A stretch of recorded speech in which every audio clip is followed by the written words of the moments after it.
oduu jabdu jira tan cinqii fi fitnaa tan harargee lixaa tan hawwii guddinaa tan harargee lixaa tan hawwii guddinaa daaroo labuu keessa naannawa machaaraa rakkoon nutti jira waa hin qabnu faara rakkoon nutti jira waa hin qabnu faara baay'ee aanaa kanaa lafatti hin kaafne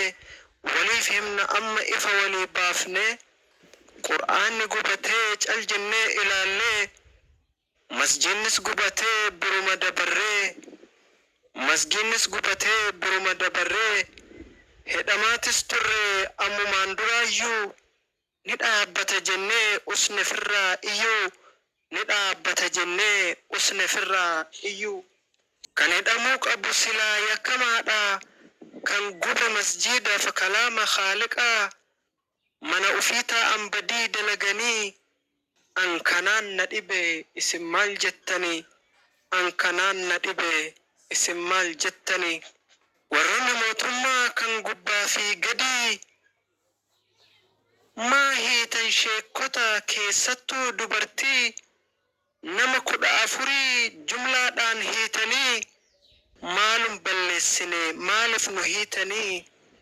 Fatiyaa Ahmad dubartii jedhamtu isii jaarsa fuutee mana yaalaa jirtu achumaa fuudhanii jaarsa isii biraa jaarsi dhukkubsatee hospitaala jira akka taasaa ta'ee jaarsillee duunanii reeffa isaallee agarsiisuu diddanii reeffa isaallee agarsiisuu diddanii jira biraa deemtee du'a arguu dhabuun maal dhiiroo jaalalloo akkatti agabuun wal arguu dhorkanii warra waliin hore fira walii tahee warra waliin ture fira walii tahee warra waliin ture fuula rabbii duratti maaluma himtanii guyyaa qiyaamaa san yogga gaafatamtanii guyyaa qiyaamaa san yogga gaafatamtanii maali rakkoon guddaan hanganaan nu gahe nama ajjeefne moo maali wanni tahe maqaa siniin qabuu jara san gadhiisaa keessattuu Fatiyaa Ahmad sana kiisaa keessattuu Fatiyaa Ahmad sana kiisaa wayyuudha dubartii jaarsat irraa du'e du'uun rakkoon qabu seenaa badaa ta'e maali xiqqoomallee yoo garaa laaftanii reeffa jaarsa isii san agarsiiftanii haa ta'u amma kan dabda dabreera hidhumarraa baasuun waa nutti areera hidhumarraa baasuun waa nutti areera jiraattonni aanichaa dur waliin jiraatu nageenya isaanillee walumaan eeggatu walirraa fuudhanii walumaan hiratu amma tana ammoo haarayatu dhufe waaqeffataa jedhee gareen tokko dhufe firaaf ollaan gargar nu facaase firaaf ollaan gargar nu facaase hojiin isaanii guddaan nagaya booressuu muslima tasuma achirraa balleessuu irra deddeebiidhaan kitaaba gubanii mana rabbii keenyaa masgiidas hubanii kana qofaa miti balaa hedduu qabu nageenya booressuuf diinummaa facaasuu addaddummaa uumuun tokkummaa tarsaasuu addaddummaa uumuun tokkummaa tarsaasuu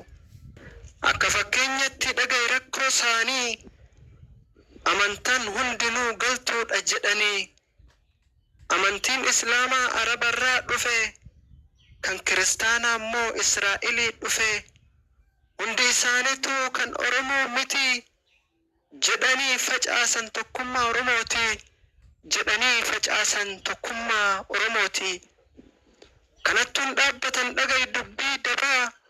ummanni muslimaa gorsa nurraa dhaabaa jedhanii roorrisan sheekotaaf darasaa dachiin tan oromooti isin araboota biyya teenya keessaa hin qabdanu qooda jedhanii amboomsan hunda oromoota jedhanii amboomsan hunda oromoota isin araboota hin qabdanu bakka biyyi teessan kunnoo makka nun jedhee wallaalan rabbi dhorke akka masgida muslimaaf mana kiristaanaa galma waaqeffataa goonee bashannannaa jedhanii roorrisan amantii lamaanuu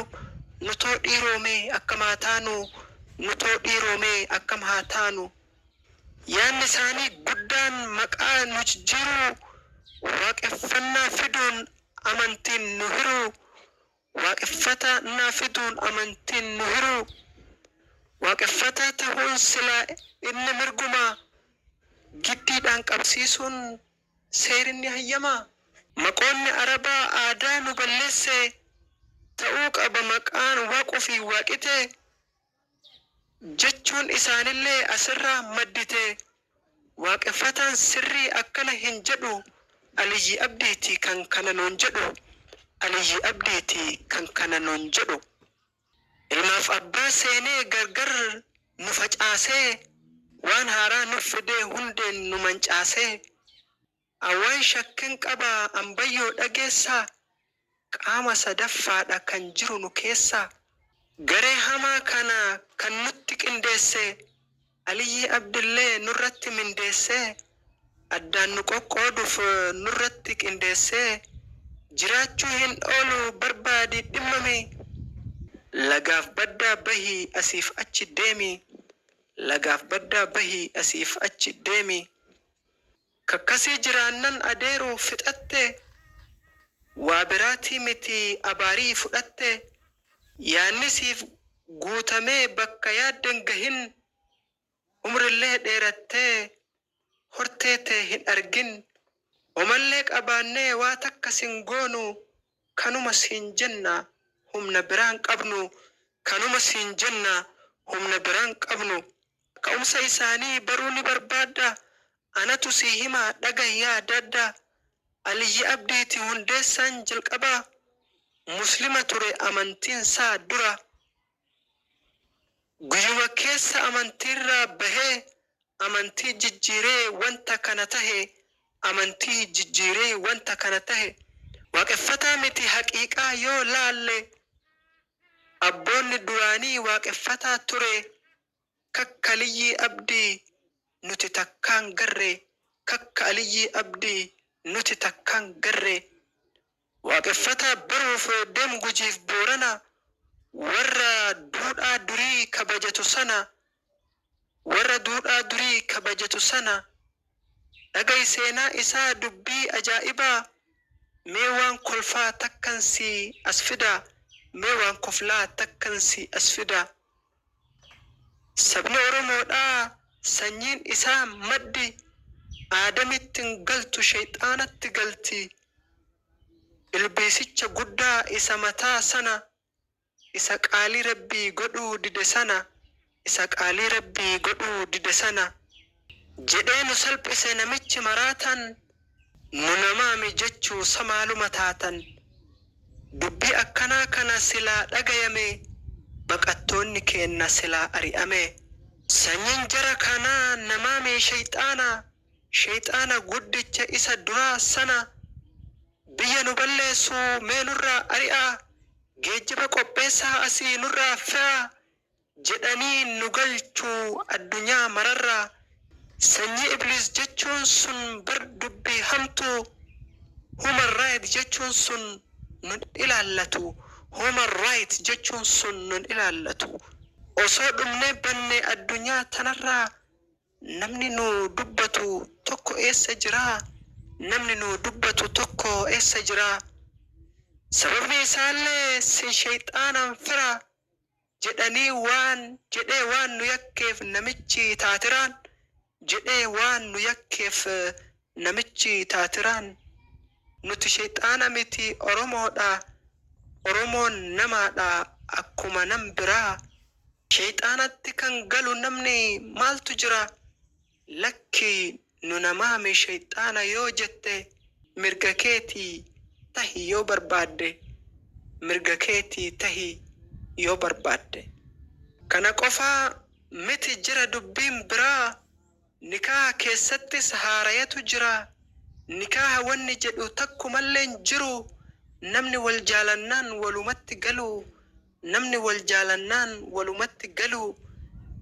jedheeti barsiisa hordoftoota isaa. dubbiin naan dheerate asittin gabaabsaa. assalaamu alaykum nagaan jiraadhaa.